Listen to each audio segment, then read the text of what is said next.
ওহ yes, টানা 4-4টি টি-20 match জিতল Bangladesh.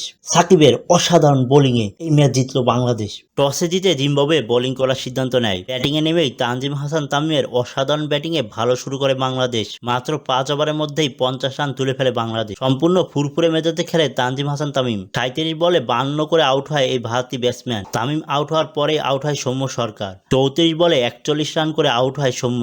12 over শেষে তখন বাংলাদেশের রান দাঁড়ায় 2 উইকেটে 108। তারপরে কি যে নামে লর্ড শান্ত। এরপরে আউট হয় তাহিদ হৃদয়। 121 রানে বাংলাদেশের তখন 3 উইকেট। এরপরে ব্যাটিংয়ে নামে নাম্বার 1 সাকিব আল হাসান। নামার সাথে সাথে বোল্ড আউট হয়ে সাজ করে ফেরে সাকিব। 122 রানে বাংলাদেশের 4 উইকেট। এই ওভারের শেষ বলে আবারও বোল্ড আউট হয় লর্ড শান্ত।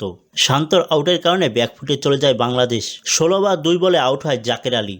130 রানে 6 উইকেট হারায় বাংলাদেশ।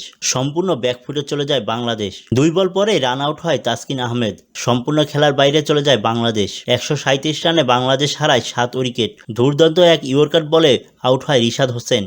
132 রানে 8 উইকেট হারায় বাংলাদেশ। 138 রানে আউট হয় তানজিম সাকিব। 143 রানে অল আউট হয় বাংলাদেশ।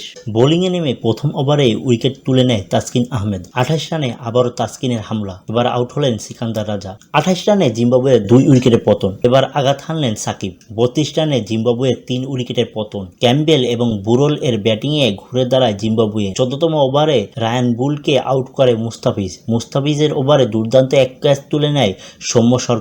এই ওভারে আরো একটি উইকেট তুলে নেন মুস্তাফিজ। জিম্বাবুয়ের তখন 96 রানে 6 উইকেটের পতন ঘটে। জিততে তখন জিম্বাবুয়ে 30 বলে 50 রানের দরকার। 16তম ওভারের প্রথম বলেই এসে জিম্বাবুয়ের 7ম উইকেট তুলে নেন সাকিব। জিম্বাবুয়ের 103 রানে 7 উইকেটের পতন। এরপরেই মাসাকাডজার দুর্দান্ত ব্যাটিংয়ে ঘুরে দাঁড়ায়। তাদের এখন 16 বলে মাত্র 23 রানের দরকার। শেষ 2 ওভারে জিম্বাবুয়ে জিততে দরকার মাত্র 21 রান। 19তম ওভারে এসে আরো একটি উইকেট তুলে নেন মুস্তাফিজ। শেষ ওভারে জিম্বাবুয়ের দরকার মাত্র 14 রান। বোলিং আসলেন সাকিব। মুজারাবানির উইকেটের পর জিম্বাবুয়ে জিততে মাত্র 3 বলে 6 রানের দরকার ছিল। আর বাংলাদেশের দরকার মাত্র 1 উইকেট। এর পরের বলেই দুর্দান্ত এক ডেলিভারিতে ম্যাচ জিতে নিল বাংলাদেশ।